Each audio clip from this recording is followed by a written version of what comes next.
يا رب وما فيش غيرنا، ما فيش غير لعيبتنا. لا حول ولا قوة إلا بالله، لا حول ولا قوة إلا بالله. ما فيش غير لعيبة الزمالك خلاص لعيبة الزمالك مكسرة الدنيا. انتوا شفتونا خدنا دوري؟ كارثة لجمهور الزمالك، فجعة لجمهور الزمالك. النهارده الشباب السعودي عايز مننا ايه يا عم؟ عايز مننا ايه؟ انتوا خرجتونا من بطولة العربية، عايزين ايه مننا تاني؟ النهارده الشباب السعودي يا جماعة بيقدم عرض خيالي، عرض عالمي لنجم الزمالك اللي ما حلتناش غيره، اللي ما عندناش غيره خلاص. زيزو النهارده الشباب السعودي كان قاعد مع والد زيزو وقال له احنا هندي لزيزو 10 مليون دولار. 10 مليون دولار بتتكلم في 400 مليون جنيه. يعني زيزو يلعب الاربع سنين مع الشباب السعودي وخلاص، يقعد يصرف بقى، يقعد يلعب بقى ويروح مصايف ويروح المالديف ويأجر عجل. خلاص انا مش عايز من الكوره حاجه بعد العقد ده. وطبعا المفاجاه اللي حصلت اللي احنا جالنا خبر اللي زيزو وافق على العقد، وافق على العقد يا زملكاويه. طب احنا مصير نادي الزمالك ايه؟ اما لعيبه الزمالك جامده وفرق العالم كله بيتخانقوا عليها، ليه احنا ما بناخدش دوري ولا كاس ولا افريقيا ولا ليله زرقاء علينا؟ ده الواحد لما سمع الخبر دمه اتحرق يا جماعه، دمنا اتحرق. ده احنا ما حلتناش غير زيزو، خلاص هبقوه كمان. وطبعا العرض خيال يا جماعه، ده عرض خيالي. ده زيزو يفتح فندق ويعمل حديقه ويأجر عجل للناس. ايه ده؟ 400 مليون جنيه، 400 مليون جنيه. طبعا اللعيب مش هيرفض. النهارده ابو زيزو قال لهم احنا موافقين وهنخلصها مع نادي الزمالك، هنخلصها. عارف اللي ضاضة اهم حاجه عنده الفلوس.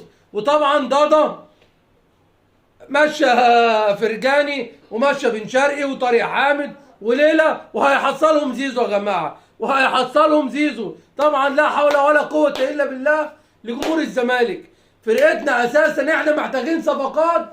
هنمشي نجم الفريق، هنمشي نجم الفريق. طب نروح فين؟ طب نجيب ايه؟ طب نجيب لعيبه ازاي تاني؟ اما زيزو نجم الزمالك هيسيبنا ويمشي. ويا عالم فتوح بيشاور عقله، فتوح جاي له عقد بره من اوروبا، ما تعرفش ايه اللي بعد اوروبا هيبقى مين؟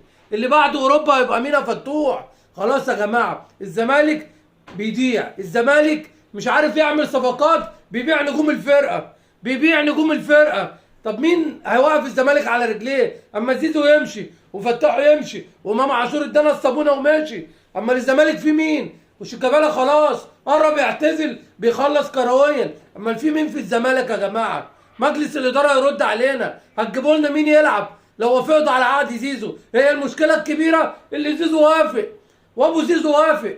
يعني بصراحه انا بقول لك ده مستقبل لاعب ومستقبل ولاده، و400 مليون جنيه يا جماعه ده يعيشوا زيزو العمر كله مرتاح. يعني انا لو مكان زيزو هلعب الاربع سنين وهبطل كوره، هبطل كوره، اقعد بقى اضيع واتفسح يا جماعه. ما حرام كده اللي بيحصل في جمهور الزمالك ده. احنا تعبنا من كل يوم بنسمع خبر في نادي الزمالك بيحزن جمهور الزمالك.